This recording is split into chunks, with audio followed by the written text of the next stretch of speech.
이글이글 열정 넘치는 클래식. 정태양의 클래식이 빛나는 순간.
브라보.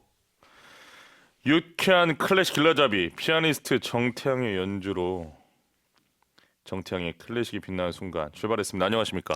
안녕하세요, 피아니스트 정태양입니다. 잘 지내셨습니까? 네, 잘 지냈습니다.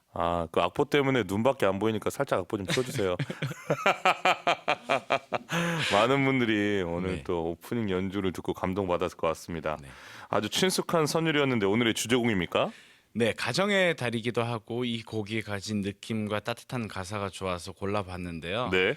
저 혼자 고르고 되게 좋아했어요. 어떻게 생각하면 너무 단순한 곡이 아닐까라는 생각도 했었는데요. 네. 바로 이 곡은 그 유명한 스티븐 포스터의 꿈길에서 뷰티풀 드리머라는 곡입니다. 제가 이 곡의 하이라이트 부분을 아주 조금 연주해 드렸는데 네. 이 연주를 들으면서 어디서 많이 들어봤다 하시는 분들이 많으셨을 거예요. 합창곡으로도 많이 들려졌고 또 태교 음악으로 앨범에도 자주 실린 곡입니다. 그렇죠. 포스터 꿈길에서 제목은 정확하게 기억을 많이 못하셔도 아마 이야기해 주신 대로 합창곡으로 많이 들어보셨을 겁니다. 이 곡을 작곡한 포스터 과연 어떤 작곡가입니까? 네, 여러분들께서 아실 만한 포스터의 곡으로는요, 금발의 제니라는 곡, 오수제너라는 곡, 다양한 가곡들이 있는데요. 미국의 슈베르트라고도 불리는 이 스티븐 포스터는요, 슈베르트라 하면 가곡의 왕으로 불리잖아요. 예. 한 600여 곡을 작곡한 이 사람은 1826년 미국 피츠버그에서 사업가인 아버지의 9째 아들로 태어났습니다. 근데 슈베르트와 비슷한 성장 과정을 거쳤고 또 가곡을 많이 작곡했다는 것도 유사해요. 네. 그런데 한 가지 다른 점은 슈베르트는 위대한 시인들의 시를 가지고 와서 곡을 지었지만 네. 스티븐 포스터는 직접 작사를 했다는 것입니다. 저작권을 두 가지 노리는 건가요? 그렇습니다. 작사도 노리고 작곡도 노리는 유욕심쟁이 우후후 포스터군요. 그렇군요. 알겠습니다. 그런데 놀랍게도 포스터는 음악을 전공 안 했습니까? 네, 이 미국의 음악 역사도 우리가 알다시피 굉장히 오래되었다고도 볼 수 있는데요. 네. 하지만 이 포스터는 그 중에서도 거의 선구자일 정도로 역사의 앞에 위치했던 사람입니다. 그 미국의 개척 시대에 이 사람이 활동을 했기 때문에 네. 전문적인 음악 교육 기관이라든지 또 본인도 교육을 받지 못했고요. 네. 그래서 젊은 시절에는 독일 태생의 음악가인 크라이베르에게 기본적인 교육을 받았고 따로 음악 공부를 하지는 않았다고 합니다. 그런데 18살에 최초의 가곡 창을 열어주어를 출판했는데 인기를 얻게 되고 또 그 유명한 피터 악보 출판사와 출판 계약을 맺어서 이 시대에 미국 전체 포스터의 가곡이 불려지게 되었고 또 미국 가곡의 아이콘이 되었다고 할 수 있겠습니다. 참 이게 아이러니해요. 요즘에 보면은 노래를 배우지 않은 분들도 어떤 계기로 인해서 단번에 유명해져서 또 가수로서 활동할 수 있는 계기도 있고, 이 작곡가인 포스터도 어떻게 보면 지금 이 크라이베르에게 배웠다고 하지만 그냥 레슨 정도 아닙니까? 네, 독학입니다, 예, 사실. 거의 독학이잖아요. 그럼에도 불구하고 미국 전역에서 인기를 얻는 작곡가가 된다라는 예. 사실이 참 아이러니하고 흥미롭습니다. 그럼에도 불구하고 가난에 시달렸다는 게 사실입니까? 그 명성에 비해서 예. 지금처럼 저작권 법이라든지 판권에 대해서 제대로 정립이 되지 않았던 시기라서 아하. 포스터가 원고료를 받은 것은 네. 아주 작은 금액이었다고 하고 또 나중에 자신의 많은 곡들을 한 번에 저작권 계약을 굉장히 싼 값에 이렇게 넘기는 바람에 그러니까 후에는 이 포스터가 되게 힘든 생활을 했다고 합니다. 그리고 조금 절제되지 못한 생활, 술이라든지 이런 것을 통해서 뉴욕의 빈민가에 있는 호텔에서 그가 죽은 채로 이제 발견이 되었는데 웬일이야. 당시에 넘어지면서 세면대가 깨지는 바람에 그 파편들에 의해서 이렇게 안타깝게 돌아가셨다고 해요. 그런데 이 스티븐 포스터의 지갑을 열어보니까요. 단 38센트의 돈과 또 아주 작은 메모가 담겨 있었어요. 그 메모에 나의 친구들과 그리고 따뜻한 마음을 가진 이들에게라는 글귀가 담긴 메모가 있었거든요. 그 메모가 이 포스터의 가곡 인생을 말해주는 것이 아닌가. 그리고 오늘 선택한 이 뷰티풀 드리머의 가사와 잘 부합하는 것이 아닌가 하는 생각이 듭니다. 그러니까 이 아티스트 매니지먼트, 어드미니스트레이션이 안 되는 경우를 보면 전 정말 너무나 속이 상합니다. 이런 대단한 예술가들에게는 정말 그에 상응하는 분들이 옆에서 잘 이렇게 서포트 해주시고 도와주셔야 되는데 너무 얘기가 가슴이 아픕니다. 네. 슈베르트도 31살에 죽었는데 포스터도 38에 38살 일찍 나이죠. 정말 포스터가 뭐 이렇게 얘기하는 거는 좀 가슴 아픈 얘기지만 네. 더 오래오래 사셨으면 정말 본인이 좋아하는 작품을 더 많이 작곡해서 발표를 했을 텐데 맞습니다. 가슴이 아픕니다. 세상을 떠나기 며칠 전이면 병으로 힘든 시간을 보냈을 텐데 또 이 곡만 들었을 때는 그저 아름답기만 해요. 네, 이 곡은 스티븐 포스터의 인생에서 마지막에 쓰여졌고 마지막에 발견된 그 유작이자 백조의 노래라고 할 수 있죠. 그러니까 뉴욕의 그 빈민가에 있는 호텔에 머물면서 작곡을 했다고 추정이 되어지는데요. 예. 이 저작권료라든지 인세로 인해서 힘든 시간을 보내고 있음에도 불구하고 저는 이 곡이 첫 멜로디가 정말 어디서 시작돼서 어디로 가는지 잘 모르겠는 멜로디라는 생각을 했어요. 네. 그래서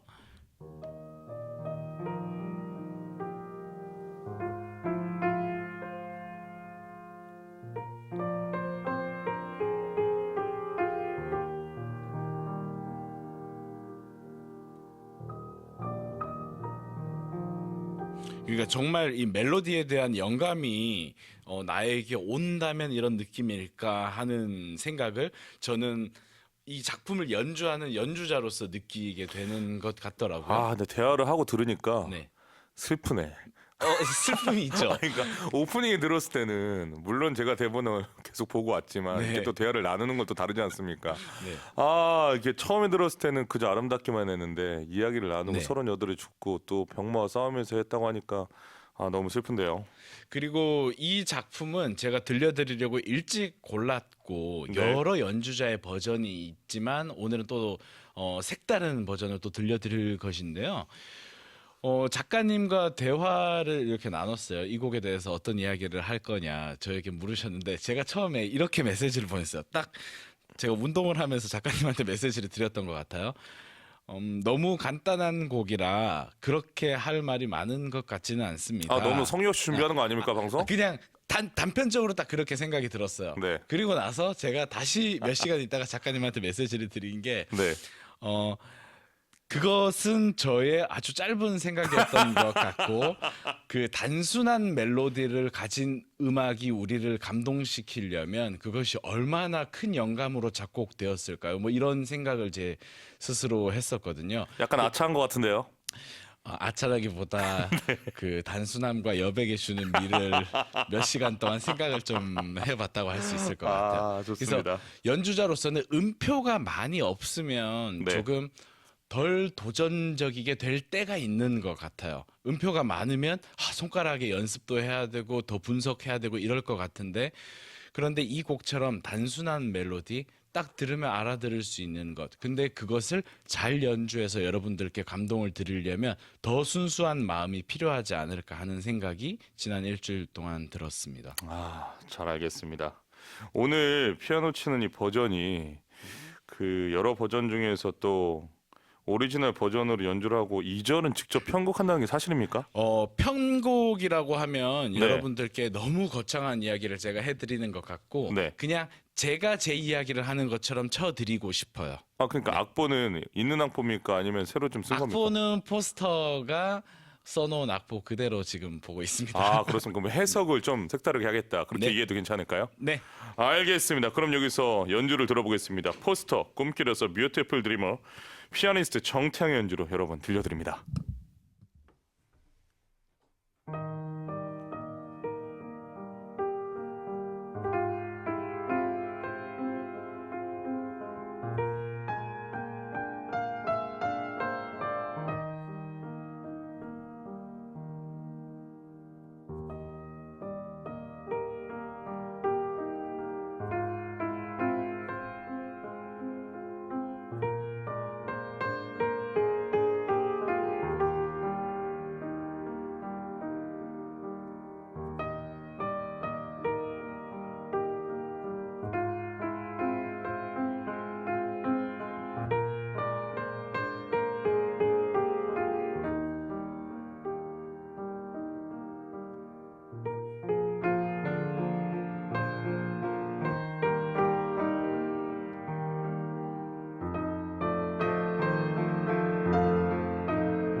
브라비시모. 감사합니다. 포스터, 꿈길에서 뷰티풀 드리머, 피아니스트 정태영 연주로 여러분 감상했습니다. 이 곡은 소프라노 조수미도 노래했고 합창곡으로도 많이 연주되고 있는 작품입니다. 특별히 좋아하고 있는 합창 연주 있나요? 네, 오늘 제가 여러분들께 들려드리고 싶었던 버전은요. 네. 로버트 쇼 합창단의 음반입니다. 로버트 쇼는 미국 역사상 가장 유명한 합창 지휘자라고 할 수 있는데요. 1948년에 창단이 돼서요. 미국 국무부의 주선으로 전 세계 순회를 합니다. 30개국이나 되는 순방을 하면서 그 이름을 알렸고 처음에는 오페라 레코딩의 일환으로 합창을 시작해서요. 네. 점점 브로드웨이라든지 미국의 의미 있는 작곡가들 그리고 종교 작품들 그리고 고전적인 합창곡들까지 다양한 레퍼토리를 녹음을 했습니다. 그리고 이 합창단을 이끌었던 지휘자 로버트 쇼는 줄리어드 학교의 합창 지휘자를 역임도 했고 클리블랜드 심포니 오케스트라의 부지휘자를 거쳐서 아틀란타 심포니 오케스트라의 지휘자로도 활동을 했습니다. 제가 개인적으로 정말 좋아하는 합창단과 지휘자이기도 하고 또 이 합창단이 부른 스티븐 포스터의 음반이 있는데요. 한 곡 한 곡이 정말 순수한 그 미국 컨트리의 느낌을 굉장히 많이 주고 있다는 생각을 들어서 여러분들께 꼭 들려드리고 싶습니다. 그렇군요. 우리 수요 초대석 아티스트인 국립합창단 윤희중 지휘자가 그 로버트 쇼로 그 불려주고 있다고 저한테 얘기를 맞습니다. 해가지고 제가 좀 찾아보니까 두 분의 공통점이 이 합창지휘와 동시에 오케스트라 지휘를 네. 했다라는 네. 점이더라고요.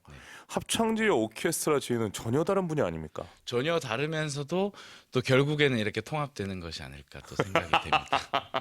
알겠습니다. 합창곡 듣기 전에 가사를 좀 들어볼까요? 네. 아름다운 꿈 깨어나서 하늘의 별빛을 바라보라. 한갓 헛되이 꿈은 지나 이 맘에 남모를 허공이 있네. 꿈길에 보는 귀여운 벗 들어주게 나의 고운 노래. 부질없었던 근심 걱정 다 함께 사라져 물러가면 벗이여 꿈 깨어 내게 오라. 바닷가 멀리 들려오는 내 노랫소리를 들어보라. 아득한 강변 안개 끼고 아침에 비치어 아롱지네. 꿈길에 보는 귀여운 벗 날은 밝아 하늘 가득한데 슬픔은 이미 사라지고 그대의 얼굴에 미소 띠면 벗이여 꿈깨어 내게 오라. 벗이여 꿈깨어 내게 오라. 좋습니다. 여기서 포스터의 꿈길에서 로버트 쇼 합창단의 연주로 듣겠습니다. 포스터 꿈길에서를 로버트 쇼 합창단이 불렀습니다. 0058님 포스터의 꿈길에서 태양님의 해설을 듣고 연주를 들으니 너무 좋아요 보내주셨습니다. 이진아님 피아니스트 정태양님이 새롭게 해석한 연주도 아름답습니다. 브라보 보내주셨습니다. 곽혜웅님 피아니스트 정태양 응원해요 아름답습니다 보내주셨습니다. 오늘 마음이 따뜻해지는 곡 소개 더욱더 좋은 것 같은데 곡 선정할 때 좀 힘들지 않아요? 어때요? 소개해드리고 싶은 곡이 많아서 괜찮습니다. 그렇습니까? 네. 그러면 저 노래 순서를 좀 빼고 소개하고 싶은 순서가 많이 있으니까 그렇게 하는 것도 괜찮지 않을까 생각이 드는데 저희가 정해놓았던 것은 작가님께 넘겼습니다. 아니 이게 우리가 3주에 한 번씩 하기로 했잖아요. 네. 근데 3주가 왜 이렇게 빨리 돌아오는지 저도 그 모르겠어. 생각했어요. 아니 나는 이렇게 시간이 빨리 돌아오나? 그렇지 않아요? 맞습니다. 아니, 우리가 항상 방송 마치고 나서 연습하지 않습니까? 네. 난 맞출 때마다 뭐 이제 뭐 한 3주 남았구나 하는데 눈 깜빡하니까 다음 주야. 맞아요.